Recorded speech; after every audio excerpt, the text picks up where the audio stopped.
আজকের ভিডিওটা একটু যারা চিন্তাশীল তাদের জন্য, যারা অতটা ভাবনা চিন্তা করতে পারেন না তাদের জন্য না, তারা এটা স্কিপ করে যান। এই ভিডিওতে বলবো একটি বাচ্চার পড়াশোনার জন্য এবং ভালো রেজাল্ট করার জন্য কি প্রয়োজন। বাচ্চাটি ভালো রেজাল্ট করার জন্য সবথেকে বেশি প্রয়োজন সেটা হচ্ছে সেলফ স্টাডি, অর্থাৎ ঘরে বসে পড়াশোনা করা। এই ব্যাপারে কিন্তু বাবা মাদেরকেই উদ্যোগী হতে হবে।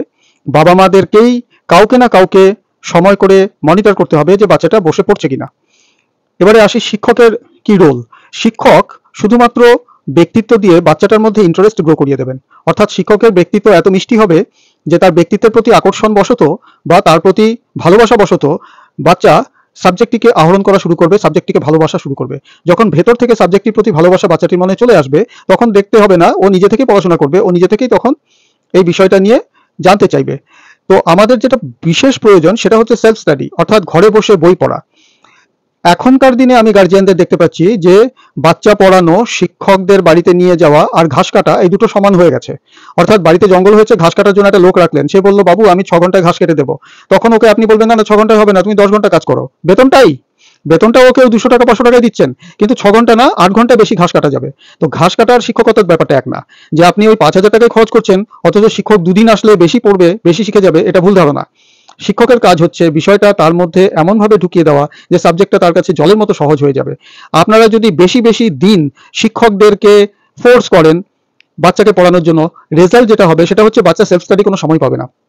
অঙ্কের জন্য 2 দিন যাচ্ছে, হ্যাঁ, সায়েন্সের জন্য 2 দিন যাচ্ছে, ইংলিশের জন্য 2 দিন, বাংলার জন্য 2 দিন। বাচ্চাটার কাছে সময় কোথায় থাকলো? তারপরে dance class, guitar class, karate class, swimming class, অনেক কিছু রয়েছে। আপনারা নিজেদের কামনা বাসনাকে সংযত করুন। আপনার নিজের উল্টোপাল্টা চিন্তা ভাবনা বাচ্চাটার ক্ষতি আনছে। আপনি টাইমটাকে স্পেয়ার করার চেষ্টা করুন।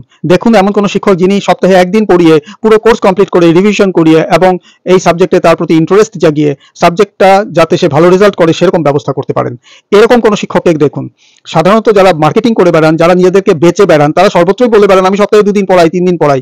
আপনার কোনো লাভ হবে না, কারণ সপ্তাহে যে 3 দিন পড়াচ্ছে সে তো প্র্যাকটিক্যালি বেকার এবং তার স্টুডেন্ট সংখ্যা খুবই কম, তাই সে 3 দিন সময় দিতে পারছে।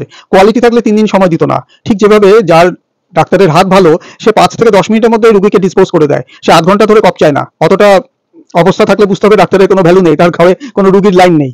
আমার কথাটা খুব স্বাভাবিক, সেটা হচ্ছে শিক্ষক যেন সপ্তাহে 1 দিন পড়ান, বাচ্চাকে সাবজেক্টে ইন্টারেস্টেড করে তোলেন এবং বাচ্চা যেন নিজে থেকেই সাবজেক্টে আস্তে আস্তে ভালো রেজাল্ট করে, এবং যতটা সময় পারেন সেটাকে স্পেয়ার করুন, বাজে সময় কষ্ট করা বন্ধ করুন এবং বাচ্চাদেরকে ঘরে বেশি করে পড়াশোনা করাতে উৎসাহী করুন, তাহলেই রেজাল্ট ভালো হবে, নইলে শুধু সাবধান।